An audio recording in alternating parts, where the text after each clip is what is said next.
Pentagon leaders to face Congress on Afghan pullout decision in their first public testimony since the U.S. completed its withdrawal from Afghanistan. Top Pentagon leaders will face sharp questions in Congress about the chaotic pullout, and the Taliban's rapid takeover of the country. Republicans in particular have intensified their attacks on President Joe Biden's decision to pull all troops out of Afghanistan by August 30, saying it left the U.S. more vulnerable to terrorism.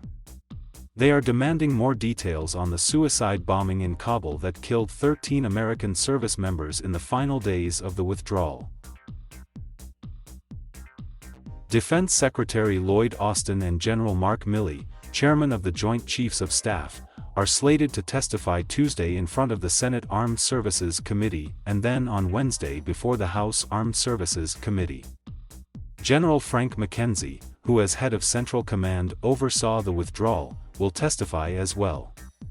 The Senate committee's ranking Republican, James Inhofe of Oklahoma, has peppered the Pentagon with a lengthy list of questions about multiple aspects of the withdrawal, including the suicide bombing on August 26 at Kabul's international airport that killed 169 Afghans in addition to the American service members. He also is demanding information about decision-making over the summer as it became apparent that the Taliban were overwhelming US-backed Afghan forces. We need a full accounting of every factor and decision that led us to where we are today and a real plan for defending America moving forward, Inhofe wrote last week. The withdrawal ended the longest war in US history. The Biden administration, and some Democrats in Congress, have argued that former President Donald Trump bears some of the blame for the war ending in a Taliban victory, since his administration signed a deal with the Taliban in 2020 that promised a full American withdrawal by May 2021. They also have pointed to a years-long US failure to build an Afghan military that could stand up to the Taliban. This is not a Democratic or a Republican problem.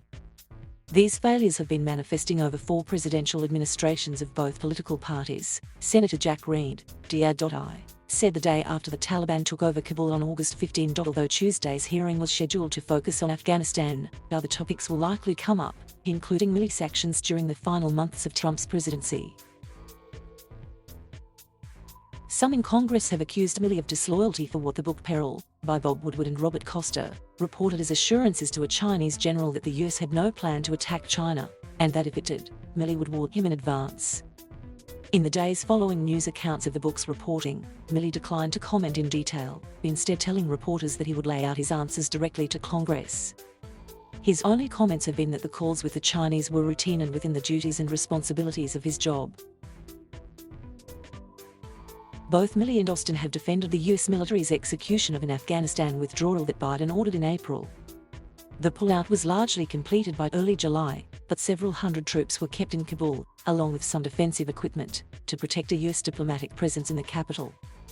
The State Department initially said the diplomats would remain after the military withdrawal was completed by August 31, but when the Afghan forces collapsed and President Ashraf Ghani fled the country, leaving the Taliban in charge, a frantic evacuation began.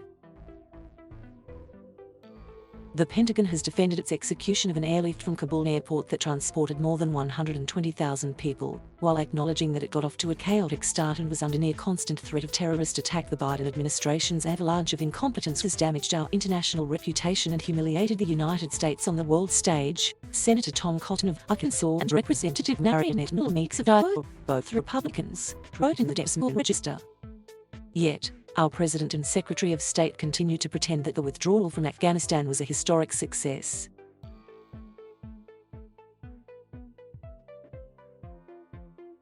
Thank you for watching.